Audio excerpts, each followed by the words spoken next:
Olá a todos, sejam muito bem-vindos à Semana Interna de Prevenção de Acidentes de Trabalho, a CIPAT 2021 do IFRN. Meu nome é José Leandro, eu sou enfermeiro do Campus Avançado Parelhas, sou especialista em urgência e emergência e também tenho treinamento em suporte básico de vida e atendimento pré-hospitalar. E hoje vou falar um pouquinho com vocês sobre suporte básico de vida e desobstrução de vias aéreas. Então, me foi pedido para falar sobre algum tema de primeiros socorros, né, que é a minha área de especialidade. Então, como é algo muito abrangente, tem vários temas para a gente discutir em primeiros socorros, mas a proposta era que a gente gravasse aulas curtas, vídeos curtos, né, já que esse ano a CIPAT vai ser em formato remoto. Então, eu resolvi falar um pouquinho com vocês sobre esses dois temas, porque, assim, na minha opinião, são temas que todo mundo deveria ter algum conhecimento, ter algum entendimento, saber como reagir frente a essas situações, tendo em vista que uma vítima de obstrução de vias aéreas ou uma vítima de parada cardiorrespiratória, ela precisa de atendimento imediato. Então, não dá para a gente aguardar a chegada do atendimento móvel de urgência, o SAMU, por exemplo. Não dá para a gente levar essa vítima para o hospital sem prestar nenhum primeiro atendimento a ela, sem tentar realizar alguma ação frente a esses quadros, porque a gente não vai ter tempo hábil para socorrer essa vítima. Então, todo mundo tem que ter algum entendimento, ter algum conhecimento sobre técnicas e manobras que a gente pode utilizar nessas situações. Então, por isso que eu selecionei esses temas para a gente conversar um pouquinho. Então, desobstrução de vias aéreas, para a gente começar a discutir. Então, para a gente falar primeiro de desobstrução de vias aéreas, a gente tem que entender o que é uma obstrução de via aérea, certo? A obstrução de via aérea por corpo estranho é o impedimento do ar de entrar nas vias aéreas, certo? Então, não vai existir passagem de ar externo para o pulmão. Então, existem dois tipos desta obstrução de via aérea por corpo estranho. A obstrução parcial, certo? Nela ainda se tem uma passagem de algum ar. Então, a gente escuta ruídos ao a pessoa respirar, são alguns sinais desse tipo de obstrução. Ou seja, a gente não tem uma obstrução total. A passagem de ar está prejudicada? Está, mas ainda existe, certo? E a gente tem a obstrução total. Nesse caso aqui, como o próprio nome já diz, não há nenhuma passagem de ar pela via aérea. A vítima ela vai ser incapaz de falar, de tossir ou de respirar. Geralmente ela se comporta dessa forma, levando as mãos ao pescoço, porque ela está se sentindo sufocada. Então, o que a gente tem que saber aqui? Na obstrução parcial, o que a gente deve fazer? Na obstrução parcial, o mais indicado é você estimule a vítima a tossir. Tossir. Então, peça para a vítima tossir, porque ao fazer isso, ela vai gerar uma pressão no interior do tórax dela, que tende a expulsar esse corpo estranho, certo? Não é indicado tentar localizar o corpo estranho com os dedos na garganta, caso você não esteja vendo esse corpo estranho, porque você pode piorar essa obstrução. Ao invés de retirar o corpo estranho, você pode deslocar ele mais para fundo e essa obstrução, que era uma obstrução parcial, pode vir a se tornar uma obstrução total de via aérea, certo? E no caso da obstrução total, então quando você vê que aquela pessoa não está tendo nenhum tipo de ruído, não está tendo nenhuma passagem de ar, ela não consegue falar, ela não consegue tossir, então a gente está diante de uma obstrução total de via aérea. Nesse caso, a ação tem que ser imediata, certo? A pessoa, ela em poucos segundos, um minuto, questão de minutos, ela pode perder a consciência, né? E vai vir a evoluir para uma parada cardiorrespiratória, caso essa obstrução total de via aérea não seja revertida, tá bom? Então, como é que a gente se comporta no caso de uma obstrução total de via aérea? É a famosa manobra de Heimlich, né? Muito conhecida, né? A gente, com certeza, alguém já assistiu um filme, uma série, alguma coisa, uma novela que a gente já viu essa manobra ser executada, por exemplo.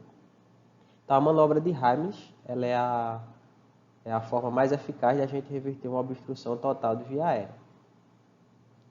Então, como é que a gente deve proceder? Coloque-se atrás da vítima, conforme mostra aí a imagem, né? Com um pé ao lado e o outro ligeiramente atrás dela. Envolva o abdômen dela com os braços, certo? Da forma como está mostrando. Coloque sua mão fechada abaixo do externo. O externo é o osso que a gente tem no centro do tórax, certo? Abaixo do externo e ligeiramente acima do umbigo. Então, a gente diz que você deve traçar uma linha média entre o externo da vítima e o umbigo. Posiciona sua mão exatamente na metade do caminho. Vamos falar assim. Com o polegar para dentro, contra o abdômen da vítima, certo? Você agarra firmemente esse punho fechado com a outra mão, certo? Conforme também mostra a imagem. E você vai efetuar compressões abdominais para dentro e para cima, de modo a aumentar a pressão torácica que irá expulsar o objeto. Então, a manobra de Heimlich é como se a gente produzisse uma tosse artificial naquela vítima. Lembra lá que eu comentei que na obstrução parcial de via aérea você estimula a vítima a tossir? Então, a manobra de Heimlich é como se nós fôssemos estimular uma tosse artificial, já que a vítima é incapaz de tossir para expulsar aquele corpo estranho, certo? Então, a gente vai efetuar compressões abdominais para dentro e para cima, como se fosse em formato de J, certo? Para dentro e para cima, de forma vigorosa, tem que ser forte essa compressão, porque é isso que vai gerar a pressão no tórax, que vai tentar expulsar o corpo estranho, certo? Você vai fazer as compressões e você reavalia a vítima. Vai verificar se ela tossiu, se ela já está respirando, se o corpo estranho foi expelido ou não. Então, você vai ficar repetindo essa manobra até que o corpo estranho seja expulso, certo? Se o corpo estranho não for expulso, infelizmente, essa vítima ela vai evoluir para uma parada cardiorrespiratória. E aí a gente tem que já mudar a nossa atuação e fazer a ressuscitação cardiopulmonar, que eu vou conversar um pouco sobre o tema com vocês também daqui a pouco, certo? Então, a gente tem algumas considerações especiais a falar aqui sobre a manobra de Heimlich, certo? No caso de uma vítima obesa ou gestante, quando você for incapaz de envolver o abdômen da vítima, né? Você deve fazer essas compressões no nível do tórax, como mostra a imagem. E também, caso a vítima seja gestante, você não tem como fazer essas compressões no nível abdominal, porque você pode provocar uma laceração, né? No útero. Então, aí, o indicado é você fazer a compressão torácica, conforme mostra a imagem, tá bom? E se a vítima ficar inconsciente? Se a vítima ficar inconsciente, né, devido à falta de fluxo de oxigênio, você vai deitar a vítima e você ainda pode tentar fazer essa compressão conforme mostra a imagem, né? Sentando-se em cima da vítima e tentando fazer a compressão. Só que ela é muito menos eficiente. E, infelizmente, a tendência é que essa vítima vai evoluir por uma parada cardiorrespiratória, certo?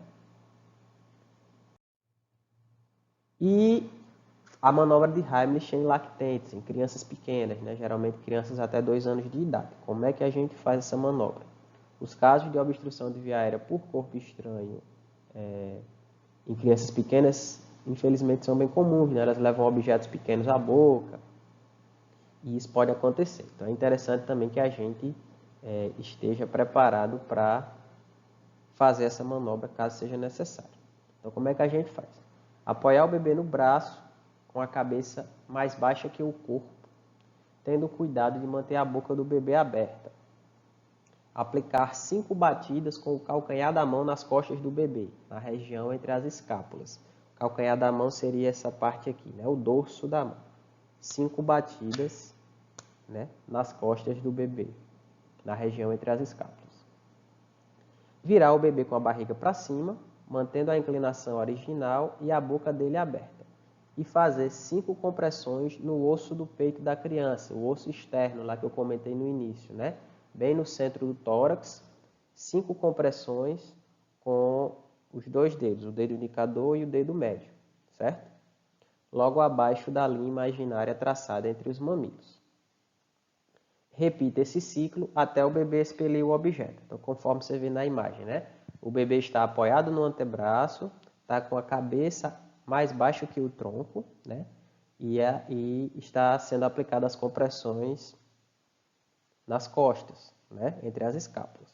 Esse bebê vai ser virado depois das 5 batidas nas costas, onde vai ser feita as 5 compressões no tórax, certo?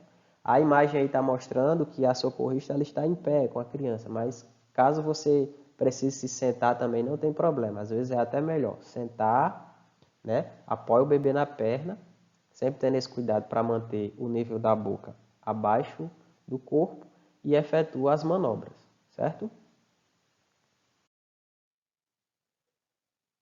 Agora a gente vai falar um pouquinho sobre reanimação cardiopulmonar. Então, como eu falei antes, uma vítima de obstrução de via aérea, caso ela não tenha essa obstrução revertida, ela pode evoluir, né? Ela vai evoluir para uma parada cardiorrespiratória, tendo em vista que não está tendo fluxo de oxigênio para o cérebro, então todas as funções do corpo elas vão parar.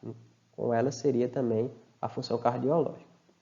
Então, o termo reanimação cardiopulmonar é utilizado para designar um conjunto de medidas que visam a recuperação das funções cardiológicas, respiratórias e a prevenção da integridade funcional do sistema nervoso central, utilizadas no tratamento da parada cardiorrespiratória.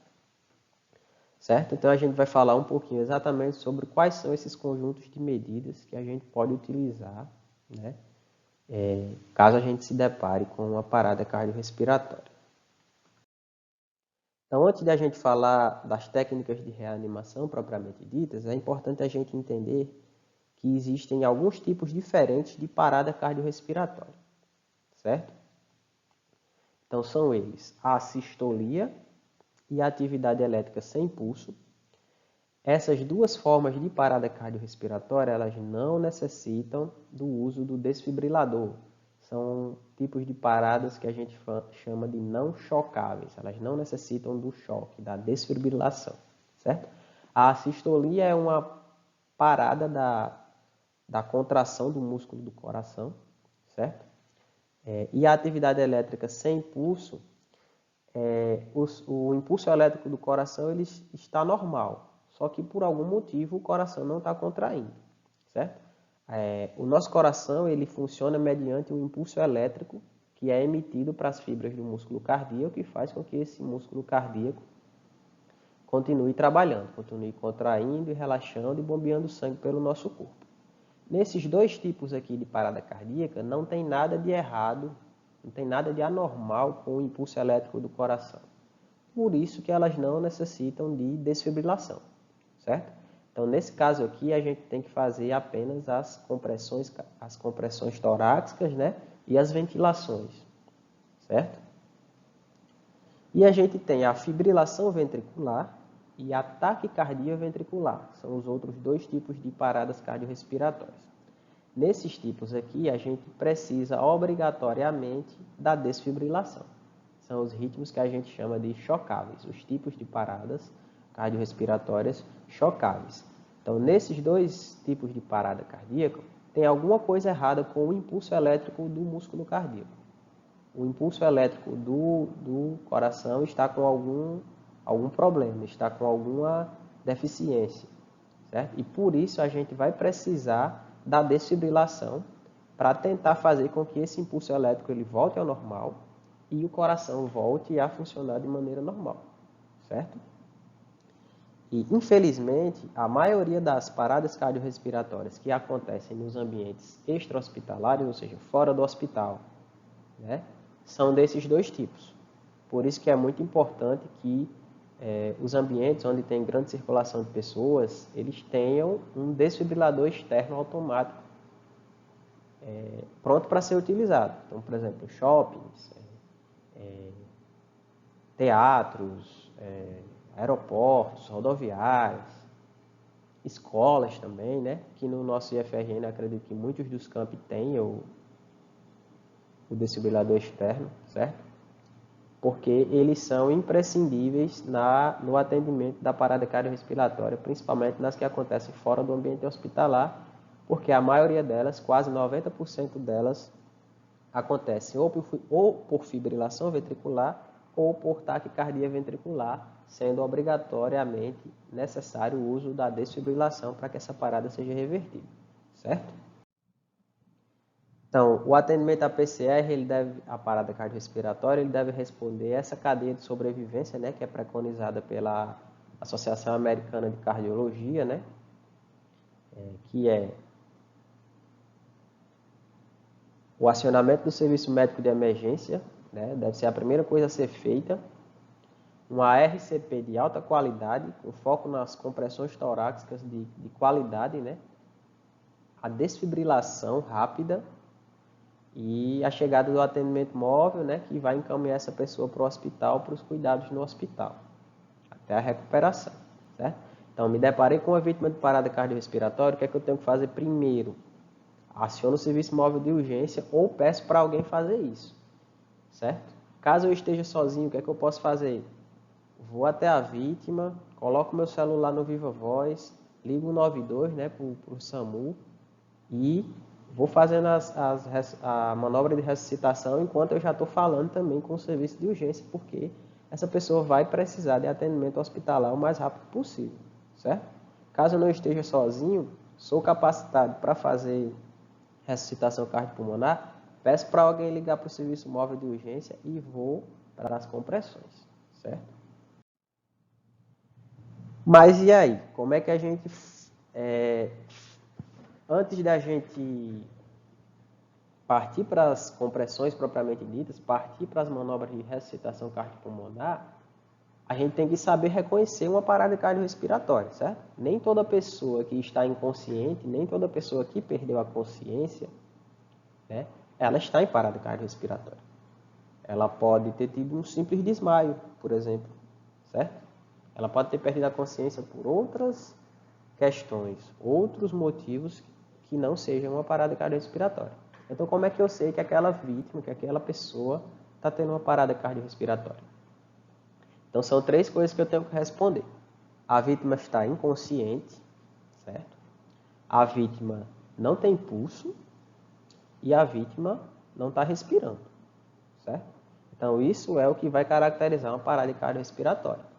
Como o próprio nome diz, parada cardiorrespiratória. Ela não pode ter pulso, ou seja, o coração dela não está bombeando sangue, ele não está se contraindo, não está batendo, né, popularmente falando. E ela não está respirando, você não percebe nenhuma respiração, nenhum movimento respiratório, certo? E a vítima vai estar inconsciente. Isso caracteriza uma parada cardiorrespiratória. Confirmou que a vítima está em parada cardiorrespiratória, aí sim a gente inicia a ressuscitação cardiopulmonar, tá bom? E como é que essa ressuscitação cardiopulmonar deve ser feita? Então, assim, as recomendações, principalmente para pessoas leigas, pessoas que não são socorristas treinados, que não são profissionais de saúde, é o quê? É focar nas compressões torácicas. Então, se você conseguir realizar compressões torácicas de qualidade, compressões torácicas da maneira correta, numa boa velocidade, você vai dar uma boa chance de sobrevida para aquela vítima, certo? Então, caso sejam 2 socorristas treinados, 2 pessoas da área, então a gente já determina o quê? Que se façam compressões e ventilações. Então, 30 compressões, 2 ventilações. Né? Aquela forma bem famosa que a gente também vê muito nos filmes, né? Nos atendimentos de emergência. Compressões torácicas e a outra pessoa fazendo as ventilações. Mas para pessoas leigas, para pessoas que não têm treinamento específico, se você conseguir fazer compressões torácicas de qualidade, você já vai estar dando uma boa sobrevida para a vítima até que o serviço de atendimento de urgência chegue ou que aquela vítima consiga ser caminhada para o hospital, certo? E como é que essa compressão deve ser feita? É muito importante que elas sejam feitas da forma correta, certo? Então, conforme mostra a figura, essas compressões devem ser feitas no osso externo, né? Como eu já tinha falado, bem no centro do tórax, como mostra a imagem, mais ou menos na linha imaginária entre os 2 mamilos. Então, você se posiciona ao lado da vítima, conforme mostra, de joelhos, de preferência, aí na altura do tórax da vítima. Braços estendidos, conforme a figura também está mostrando. Não deve dobrar os braços. Seus braços têm que ficar estendidos, posicionados, as mãos entrelaçadas. Posiciona as mãos no osso externo e realiza as compressões, certo? Essas compressões elas têm que ser numa frequência de 100 a 120 por minuto. Então é uma frequência considerável. Então é cansativo fazer ressuscitação cardiopulmonar. Por isso é importante que você sempre peça ajuda, certo? Caso tenha outras pessoas próximas, né? Porque vai ser bem cansativo. E essas compressões elas não devem ser paradas com frequência, tá bom? Então, numa frequência de 100 a 120 por minuto, braços estendidos, você vai fazer a compressão com a força do seu tórax, certo? O tórax da vítima ela tem que descer no mínimo 5 centímetros a cada compressão. Então, além de ser rápido, essa compressão ela tem que ser forte, porque você tem que fazer o tórax dela descer, porque é isso que vai fazer com que o coração bombeie sangue. Nesse momento, você está fazendo o trabalho do coração daquela vítima. Então, por isso que a frequência de compressão ela tem que ser rápida. Por isso que a compressão ela tem que ser forte, porque você tem que fazer com que esse coração se contraia e bombeie o sangue para o corpo, certo? E além do tórax descer esses 5 centímetros, você tem que permitir que o tórax retorne para a sua posição inicial a cada compressão. Isso faz com que o coração relaxe, se encha de sangue novamente, para que você faça uma nova compressão e ele bombeie mais uma quantidade de sangue, certo? Nesse momento a gente sempre tem que ter isso na cabeça. Você está fazendo o trabalho do coração daquela pessoa, certo? Os socorristas devem trocar de lugar a cada 2 minutos. Como eu falei, é bem cansativo. Você conseguir fazer mais de 2 minutos de compressão torácica de qualidade é muito difícil. Então, por isso que se determina que troque de lugar a cada 2 minutos, porque você já vai estar cansado e isso vai prejudicar a qualidade das suas compressões, certo? No caso, se fossem 2 socorristas treinados, essas compressões seriam feitas na frequência de 30 para 2. Então, 30 compressões e o segundo socorrista faria as 2 ventilações. E após 5 ciclos, de 30 para 2, que daria mais ou menos 2 minutos, esses 2 socorristas trocariam de lugar. E quem estava fazendo as ventilações agora vem fazer as compressões, certo? Mas caso você seja leigo, não tenha o treinamento completo de socorrista, não seja da área, se você conseguir fazer compressões torácicas de qualidade, você já vai estar fazendo bastante por aquela vítima, certo? Até a atenção especial, até que ela chegue ao atendimento especializado. As compressões não devem ser interrompidas por mais de 10 segundos, foi aquilo que eu falei. Essa troca de pessoas tem que ser rápida. E é por isso que é interessante que você não vá tentar fazer RCP sozinho, você peça ajuda. Caso não tenha ajuda, né, você esteja num ambiente sozinho, então isso vai ser impossibilitado, mas você vai ficar muito prejudicado para tentar fazer compressões torácicas sozinho, porque é muito cansativo, certo? As interrupções elas devem ser mínimas, porque a cada interrupção você para o bombeamento de sangue pelo corpo. E o uso do desfibrilador externo, a gente vai falar um pouquinho sobre isso, né? Como eu disse, a maioria das paradas cardiorrespiratórias que acontecem no ambiente fora do hospital precisam de desfibrilação, certo? E o desfibrilador externo, ele é um aparelho excelente, certo? Porque qualquer pessoa pode usar. Ele é autoexplicativo. Você liga ele e ele te mostra o que fazer, a hora que você deve fazer, e ele vai reconhecer naquela vítima se precisa de desfibrilação ou não. Então ele vai monitorar e ele vai dizer se o choque é recomendado ou não. Caso seja um tipo de parada cardiorrespiratória que não precise de desfibrilação, ele vai mostrar para você e vai dizer choque não recomendado. E você vai continuar com as compressões torácicas, certo? Então, como é que a gente faz o uso do desfibrilador externo? Liga ele, né? Tem um botão de ligar, como qualquer aparelho eletrônico. Você vai colar as pás, né? Que ele vem com 2 pás adesivas para colar no peito da vítima. Uma vai ser no peito superior direito e outra no peitoral inferior esquerdo, né? Quase perto da axila. E você vai ouvir. Depois de colar as pás, ele vai fazer a análise daquele tipo de parada cardiorrespiratória que a vítima tem. E, a partir dessa análise, ele vai recomendar se é para dar o choque ou não, certo? Quando ele estiver analisando o ritmo cardíaco, a gente para as compressões e se afasta da vítima para não dar interferência na análise. E ele vai indicar, choque indicado, você aperta o botão de choque. E depois do choque você reinicia a RCP novamente, certo? Mais um ciclo de compressões torácicas. Se o choque não for indicado, ele vai falar e você vai continuar a RCP até que a vítima retorne ou até que o atendimento móvel de urgência chegue, certo? Então ele é bem simples de ser usado. Infelizmente, nem todos os espaços dispõem, certo? Mas qualquer pessoa pode usar. Não é preciso ter treinamento, não é preciso ser profissional de saúde, certo? Bom, aí estão as referências. Espero que vocês tenham gostado da apresentação e até uma próxima.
bom dia, boa tarde, boa noite. Eu não sei que horas você está assistindo essa palestra, mas nós vamos dar início à palestra da CIPAT 2021 e eu estou com vocês hoje.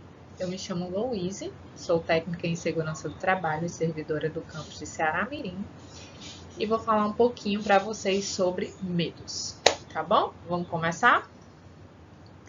Bem, o tema da nossa palestra hoje é Decifrando Nossos Medos. E aí, você já se perguntou no dia a dia quais são os seus medos? Na verdade, não precisa nem se perguntar, né? Naturalmente, a gente reage quando a gente está em alguma situação de perigo. Para que a gente entenda por que a gente tem medo e quais são os nossos medos, a causa deles, a gente precisa entender um pouquinho como o medo acontece no nosso organismo. Por que a gente tem tantos medos, tá? Uma coisa muito importante antes da gente começar é que é muito fácil a gente decifrar quando alguém está com medo, né? Existem micromovimentos que nos entregam no dia a dia. Gente, 80% da nossa comunicação hoje é não verbal. Então, muitas vezes, basta que a gente olhe para uma pessoa para que a gente decifre o que ela está sentindo. Qual é a emoção que ela está passando, comunicando naquele momento, certo? E os micromovimentos, eles nos alertam para isso. Quando a gente está com medo, naturalmente as nossas sobrancelhas elas ficam levantadas. As nossas pálpebras superiores também, né? E as inferiores elas ficam tensas, paradas, então nós ficamos com os olhos arregalados. E os nossos lábios eles ficam levemente esticados. Então, são micromovimentos que sinalizam que alguém está com medo, tá? E existem outros micromovimentos que geralmente podem nos auxiliar no dia a dia. Por exemplo, quando alguém cruza o braço, geralmente é porque não está aceitando muito bem aquela situação que está sendo conversada. Quando alguém está com frio também, ela cruza o braço. Então, é um micromovimento que você tem que decifrar o que está acontecendo naquele momento. Então, isso é muito importante, gente. A gente observar a nossa comunicação não verbal também, o que ela pode decifrar, né? Então, partindo exatamente para o nosso tema de hoje, a gente vai falar um pouquinho sobre medo. E para que a gente fale sobre medo, para que a gente entenda, a gente precisa saber o conceito de medo, né? Primeiro, gente, o medo é uma emoção humana natural, certo? O ser humano, ele nasce e ele desenvolve as emoções, certo? A alegria, tristeza, surpresa, medo, entre outros, certo? Existe uma área do nosso cérebro que se chama sistema límbico, a gente vai falar um pouquinho mais lá na frente, mas que é responsável pelas nossas emoções. E o medo é uma dessas emoções humanas, na verdade, uma das principais, certo? Segundo, é uma reação involuntária e natural, tá? O medo, quando a gente está com medo, geralmente a gente não consegue dizer que não está com medo. Porque, como eu falei lá no slide anterior, os nossos micromovimentos, eles entregam que existe algum tipo existe algo ameaçando o nosso bem-estar, o nosso equilíbrio e conforto, e por isso o nosso corpo, ele o quê? Reage àquela situação. Então, é involuntário. Naturalmente, a gente vai reagir ao medo. Por isso que, muitas vezes, diante de um assalto, ou as pessoas, elas paralisam com medo, ou elas reagem, né? E quando passa o assalto, quando passa toda aquela situação crítica, você não sabe por que você agiu daquele jeito. E isso é nada mais, nada menos do que a reação involuntária do medo naquela situação, certo? O medo é uma sensação desagradável, desencadeada pela percepção de perigo, real ou imaginário, Como eu estava falando do assalto, por exemplo, quando a gente passa por um assalto, é uma situação real do que está acontecendo. E o nosso corpo, ele é instintivamente, né, o medo, ele está associado ao instinto de sobrevivência, ou para você lutar, ou para você fugir, certo? Por isso que diante de um assalto, às vezes as pessoas reagem e às vezes as pessoas paralisam, ou até mesmo saem correndo, fazem tomam algum outro tipo de atitude, certo? Porque o medo é uma emoção involuntária e você não sabe como vai reagir se você nunca passou por aquilo. Muitas vezes você não sabe como você vai reagir até que você passe por aquela situação. Tá, gente? E existe um medo inato e existe um medo aprendido, certo, gente? É muito importante que a gente saiba essa definição. O medo inato é aquele medo que nos mantém vivos. Por que que um bebezinho ele não tem medo de se jogar para o pai de cima de uma cama ou de um penhasco? Porque ele não desenvolveu o medo das coisas ainda. Então, ele não tem medo daquilo. Né? Na verdade, ele tem confiança naquela outra pessoa. Por ele ter confiança, ele não tem medo. Na verdade, a emoção da confiança, ela entra, né, e tira o medo de acontecer alguma coisa, certo? Então, o medo é um instinto que nos mantém vivos. Por que que nós não nos jogamos de um penhasco sem paraquedas? Porque a gente tem medo, certo? Por que que a gente não sai pisando na cabeça de uma cobra? Porque a gente tem medo. Então, o medo, ele é uma forma do nosso cérebro nos proteger, dizer que ali existe uma situação de perigo iminente, certo?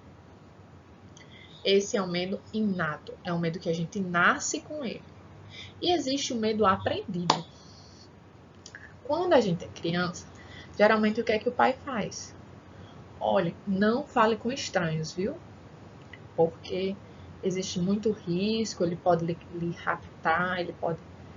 Isso é um medo que está sendo instalado na sua cabeça de falar com estranhos. Então, você sai na rua, você tem medo de falar com estranhos. Esse é um medo aprendido. Ou então você passa por algum trauma muito forte, de um assalto, por exemplo. Quem já foi assaltado em algum tipo de situação, toda vida que você estiver numa situação parecida, o seu corpo ele vai reagir, ele vai perceber que existe um perigo, porque ele vai relacionar aquilo que você está vivendo com o que você já viveu.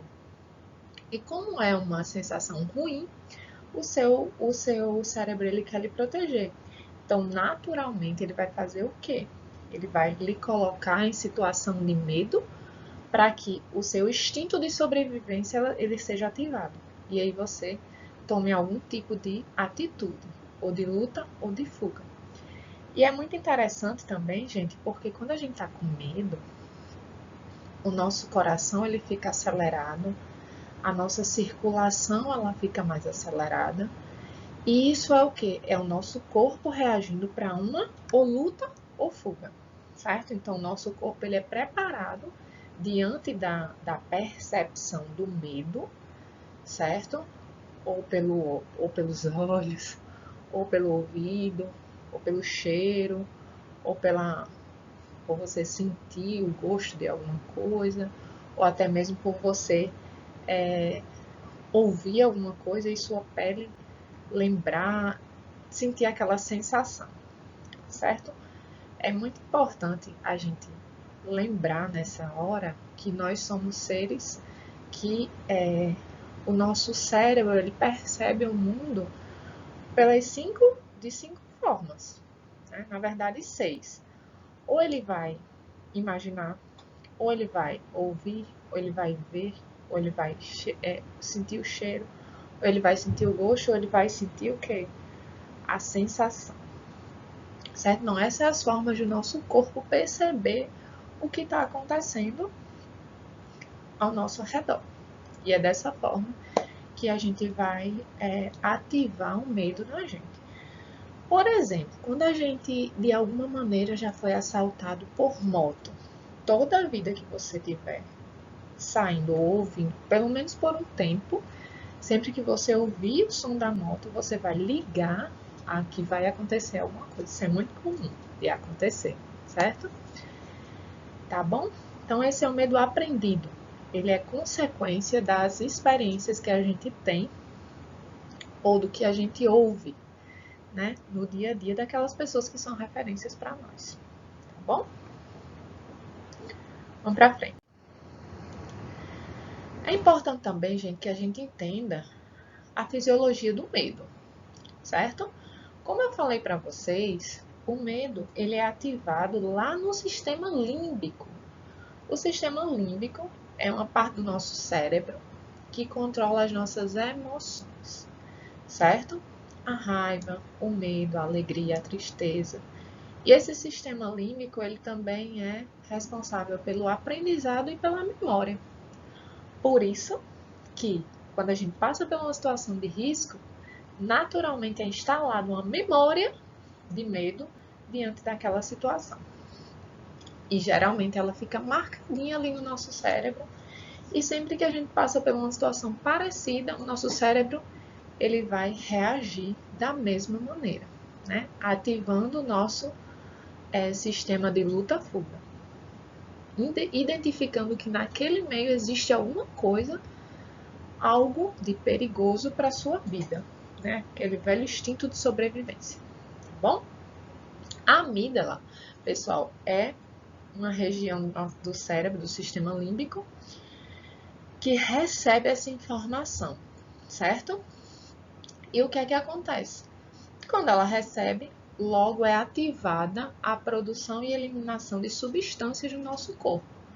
Adrenalina, noradrenalina, cortisol, que são hormônios, né, responsáveis por sinais e sintomas de taquicardia, palpitação, aumento de respiração, sudorese, diarreia, entre outros. Entre outros sinais e sintomas que aparecem quando a gente tem medo, certo? Então, a gente faz a recepção dessa situação no meio que a gente está, através do nosso sistema, pelos nossos sentidos. Depois que a gente faz a captação, nosso cérebro, o sistema límbico, ele vai ativar a produção através da amígdala dessas substâncias e o nosso corpo ele vai entrar em ação ou para a luta ou para a fuga, certo? É assim que acontece, por isso que é tão involuntário, né? Porque é o nosso sistema de percepção que vai captar isso, e essa captação também é involuntária, certo? Pessoal, a gente falou sobre a fisiologia, como isso acontece no nosso organismo, né, na parte fisiológica, tá? Mas existe um medo com relação à psicologia também. Então, para a fisiologia, para a ciência, né, o nosso corpo, quando ele tem medo, ele vai ativar a reação de luta ou fuga. Se eu estou me expondo a, sei lá, algum cachorro começou a correr atrás de mim para me morder, eu vou ficar com medo e vai ser ativado todo o hormônio no meu corpo e eu vou sair correndo. Mas para a psicologia, gente, a psicologia ela entende o medo de uma outra forma também, certo? Quando eu digo medo, não é o medo inato. O medo inato, como eu falei anteriormente, é um medo importante para a gente, tá? Aqui, a psicologia, ele aborda o medo aprendido, certo? Então, para a psicologia, o medo é a adaptação do organismo ao meio. Sempre que você se expor a uma situação que foge da sua normalidade, daquilo que você controla, daquilo que é confortável para você, lógico e obviamente que você vai sentir o quê? Medo, certo? Então, por que você sente isso? Porque o seu organismo, ele quer lhe proteger, o seu cérebro, ele quer lhe proteger, ele quer lhe deixar ali dentro daquela caixinha para que nada aconteça com você, tá? Socialmente e culturalmente, o medo, ele também serve para a construção do caráter de uma pessoa ou de uma organização social. O que é isso? O medo de certas coisas, ele garante que a pessoa se mantenha íntegra. O medo do julgamento talvez evite que você faça coisas que vão lhe prejudicar de alguma maneira, certo? O medo, ele também é utilizado na arte, tá, gente? É muito comum a gente ver aí filmes de terror que mexem com as pessoas e que muitas pessoas gostam, inclusive, né? Então é uma forma de entretenimento. O medo, ele é usado nos filmes de terror, nas crônicas, nessa parte, tá? Então, esse slide é para reforçar, gente, que o medo fisiológico, ele nos mantém vivos, é o nosso instinto de sobrevivência. Mas o medo, ele também pode ser ativado diante de uma situação de desafio, certo? Então, quando você é desafiado, geralmente como você sai da sua zona de conforto, o seu cérebro tende a dizer, não, não, não, não, não, isso aí não é comum para mim. Eu não estou acostumado com isso. Será que vai dar certo? E aí começam a aparecer as dúvidas e os medos, certo? O medo de não dar certo, o medo de ser julgado, o medo de ser mal visto, esses medos que aparecem na nossa cabeça, tá? Recentemente, nós passamos por uma situação que caracteriza muito esse medo social, que foi justamente o terrorismo que foi feito, né, com relação ao coronavírus. Quando a gente fala terrorismo, gente, é porque a quantidade de informações negativas que nós recebíamos durante o dia vai implantando na nossa cabeça aquele pânico com relação ao nosso futuro, certo? E aí acontece a famosa ansiedade. A ansiedade é uma filhinha do medo, tá? Conforme vocês estão vendo aí, 33% da população sofre de algum tipo de ansiedade. E a ansiedade nada mais é do que o medo antecipado de algo desconfortável que pode ou não ocorrer. Na verdade, você antecipa o seu futuro, né? E o coronavírus, a gente tinha muitas incertezas com relação a ele. E isso implantou uma fumaça, né, de medo, de ansiedade da população com relação a será que isso vai passar? Será que todo mundo vai morrer? Será que eu vou perder meus pais? Será que eu vou ficar sem emprego porque está tudo fechado?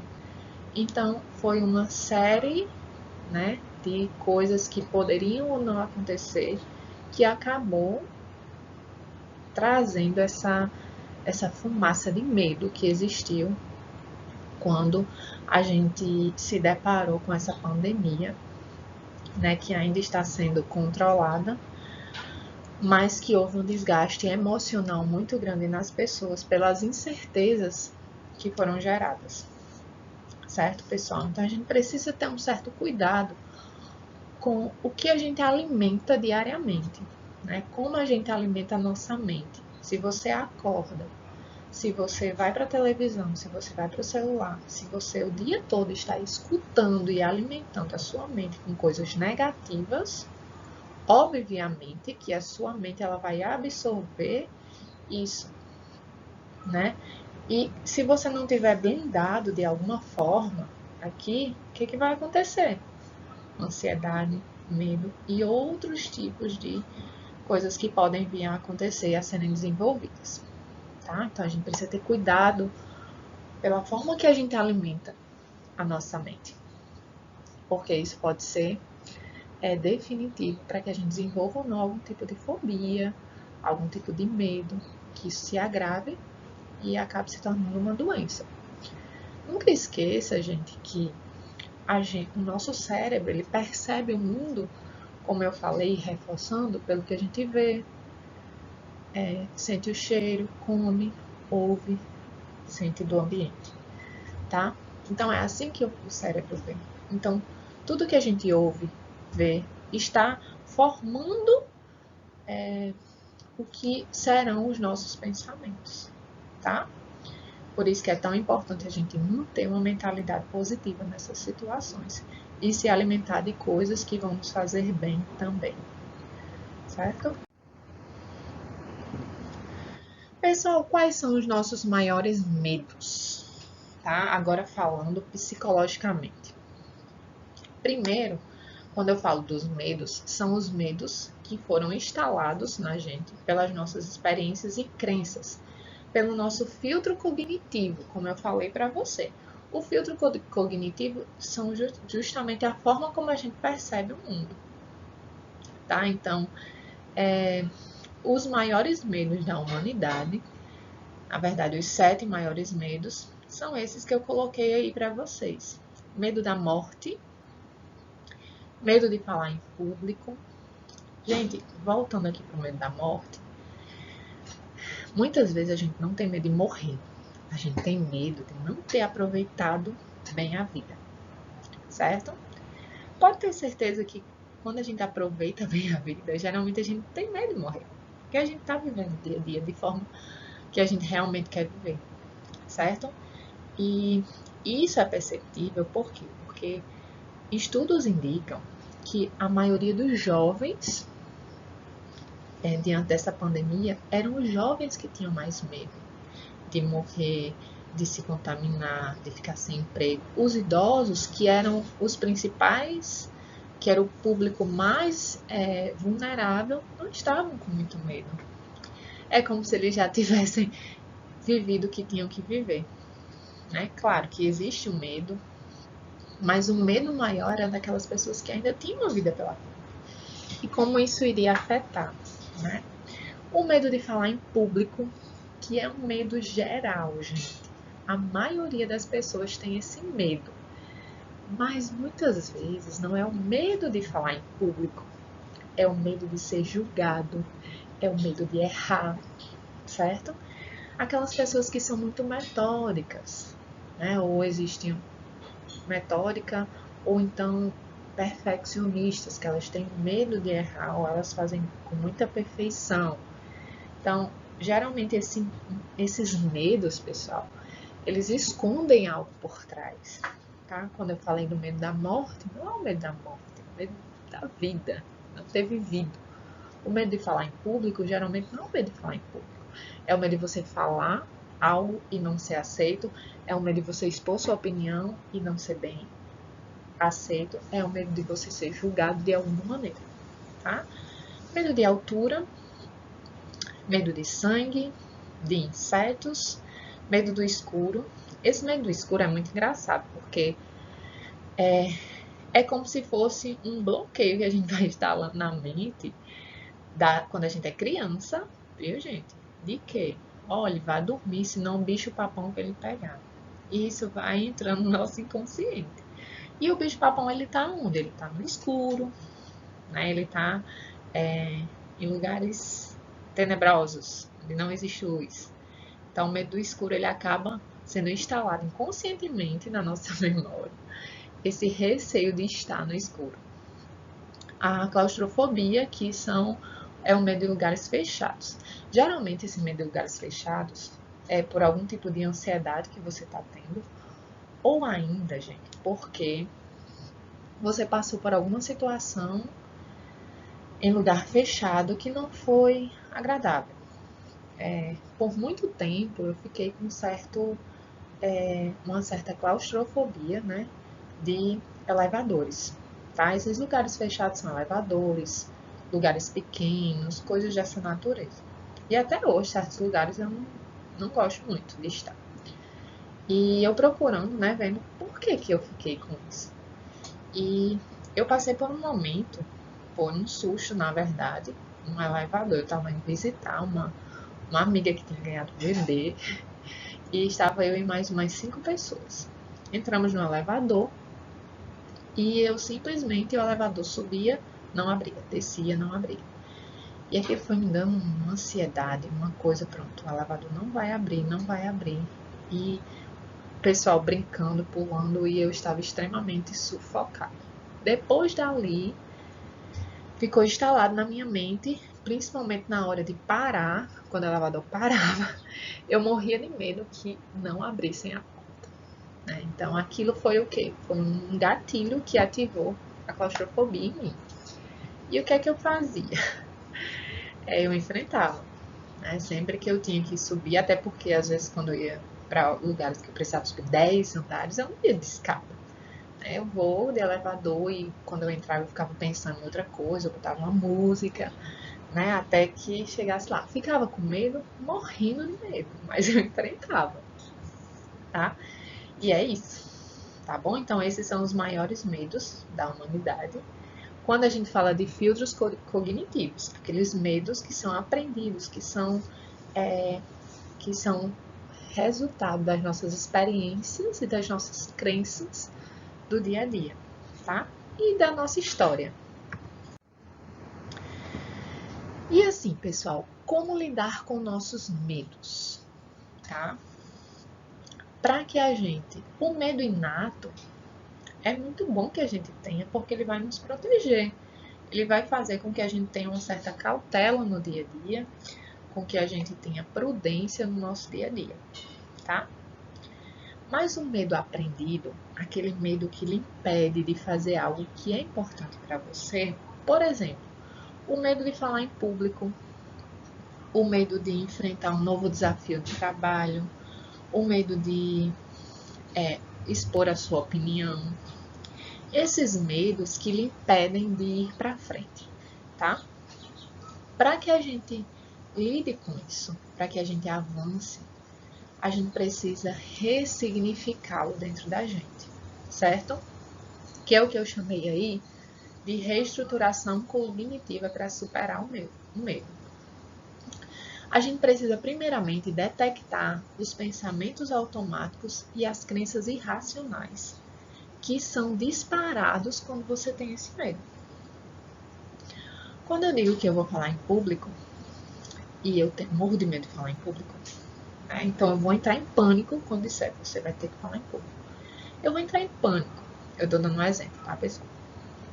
O que vai acontecer? O meu pensamento vai logo, vão me criticar, ninguém vai gostar de mim, meu Deus do céu, ninguém nunca mais vai querer me ouvir. Então, isso são pensamentos automáticos e crenças irracionais, certo, pessoal? As crenças irracionais são aquelas crenças que não são verdades, são crenças que não se concretizaram e que não tem nenhum tipo de embasamento para que você acredite naquilo. E você vai se questionar e fazer a substituição desses pensamentos automáticos negativos, dessas crenças irracionais, por pensamentos positivos, certo? Ai, meu Deus, eu vou falar em público, mas, meu Deus, as pessoas não vão gostar de me ouvir, vão me julgar depois. Tá, mas e se as pessoas não julgarem? Se aquela mensagem que você está passando ajudar alguém de alguma maneira, certo? E você só vai saber enfrentando, fazendo. Enquanto você não se expor àquela zona, aquilo sempre vai ser um medo. E toda vez que você recuar, aquele medo ele vai aumentar, ele vai se tornar maior e mais forte que você. Certo? Gente, eu não sei qual é a crença de vocês, mas nós somos criados para fazer qualquer coisa que a gente queira, para dominar sobre tudo. E quando a gente deixa que alguma coisa nos domine, a gente está se colocando numa posição menor do que aquilo. Você não é o seu medo. E você é maior do que ele, muito maior, tá? Então é só enfrentando que você vai conseguir realmente superar isso. E para finalizar, gente, é importante a gente identificar qual é o motivo, por que você tem esse medo, como você vai encarar esse medo e esses desafios e como você vai fazer isso. No instante que você se deparar com medo, você deverá se questionar: tenho medo de quê? É realmente disso, desse pensamento automático, ou é de outra coisa que eu estou tendo medo? Ou são as consequências secundárias que eu tenho medo? O que realmente pode acontecer se eu der vazão a esse medo e eu não fizer o que eu tenho que fazer? O que de real pode acontecer? O que de pior pode acontecer se eu fizer isso? E o que de melhor pode acontecer? É muito engraçado que o medo, ele não é a maior força que a gente tem, certo, gente? De longe vai ser. Mas pelo nosso cérebro querer nos proteger, então o medo, ele é um pensamento automático e rápido. E aí, se você não se questionar, não questionar por que você está tendo esse medo, de onde ele veio e o que realmente pode acontecer com ele, você vai acabar acreditando naquele pensamento automático e naquela crença irracional. Tá? Por exemplo, eu quero pular de paraquedas, mas eu tenho medo. Ou então, vou dar um exemplo mais do nosso dia a dia. Eu fui convidada para assumir uma função ou algo que eu gosto de fazer, mas eu tenho medo dos desafios. Eu tenho medo de não conseguir fazer aquilo, porque eu não sei fazer, eu nunca fiz isso. Tá? E se eu não souber lidar com aquela situação, e se eu não conseguir ultrapassar aquela barreira, se eu tenho fulano de tal que é muito difícil. Tá, mas você tá com medo de quê? Você tá com medo de assumir e não dar certo? Ou você tá com medo de ser julgada pelo que você é? Você tá com medo de assumir ou você tá com medo de não conseguir avançar em alguma coisa, não conseguir crescer e evoluir naquela situação? Do que realmente você tem medo? Então, são nesses momentos que os medos aparecem que a gente tem que identificá-los. Pessoal, o medo, ele é bloqueador. Ele vai lhe paralisar, certo? E você só vai conseguir caminhar aí para frente se você enfrentá-los, desde que eles sejam bloqueadores e paralisantes da sua vida, certo? Por isso que é tão importante a gente encarar os desafios. Eu deixei essas duas perguntas aí. Qual o motivo dos seus medos? Que é um exercício que eu quero que vocês façam. Será que eu não quero pular de paraquedas porque eu tenho medo de morrer?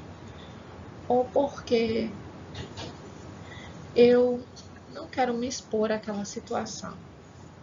Será que eu não quero assumir esse cargo porque eu realmente não é para mim, eu não me identifico, eu não quero assumir porque eu tenho medo do que as pessoas vão achar do meu trabalho, certo? Outra coisa muito importante que a gente tem que ter em mente quando a gente tem medo é que nós somos livres e nós podemos errar, né? Muitas pessoas se colocam numa posição de que eu não posso errar. Erre rápido, erre logo para você aprender a fazer certo. Tá certo, gente? Então, eu deixei essas perguntinhas e eu quero que vocês realmente reflitam quando algo na vida de vocês quiser paralisá-los com relação à evolução profissional, pessoal. Eu tenho medo de quê? Será que é realmente daquilo que está me bloqueando ou são as reações secundárias que aquilo pode causar? O que realmente pode acontecer se eu enfrentar? Qual a pior coisa que pode acontecer? Né? Se eu enfrentar, a pior coisa que pode acontecer é alguém me julgar. A pior coisa que pode acontecer é algumas pessoas não quererem ser minha ouvida. E a melhor coisa que pode acontecer é eu ajudar outras pessoas, é eu conseguir fazer um bom trabalho, é eu ganhar confiança em mim. Então, são esses pensamentos que a gente tem que ter no dia a dia, tá? E por fim, gente, é muito importante que a gente tenha uma mentalidade positiva sobre a vida, certo? A gente só consegue dar vazão ao medo quando a gente não consegue implantar dentro da nossa cabecinha a mentalidade positiva, aquilo de positivo que existe na nossa vida e aquilo de positivo que vai ser gerado diante daquele enfrentamento dos nossos medos, certo? Isso é extremamente importante. Estabeleça metas em sua vida. Encontre o motivo da sua felicidade. Sempre que você tiver com medos, veja os motivos por que você está feliz. Os motivos, exalte aquelas coisas aquelas conquistas que você teve. E como você teve essas conquistas, como você chegou onde você queria. Exercite a gratidão diária. A gratidão diária é muito importante. Controle seu nível de estresse. Compartilhe seus problemas com alguém. Todo mundo tem problema, né? Crie um estilo de vida saudável. Cuide de você. Faça o que você ama. Faça o que lhe faz bem. Só assim você vai conseguir ter forças e construir uma mentalidade positiva para quando os medos chegarem na sua vida, você conseguir enfrentá-los, tá bom? Finalizo agora a palestra, né? E desejo um ótimo dia, uma ótima tarde, uma ótima noite para vocês, tá? Beijo no coração. Tchau, tchau.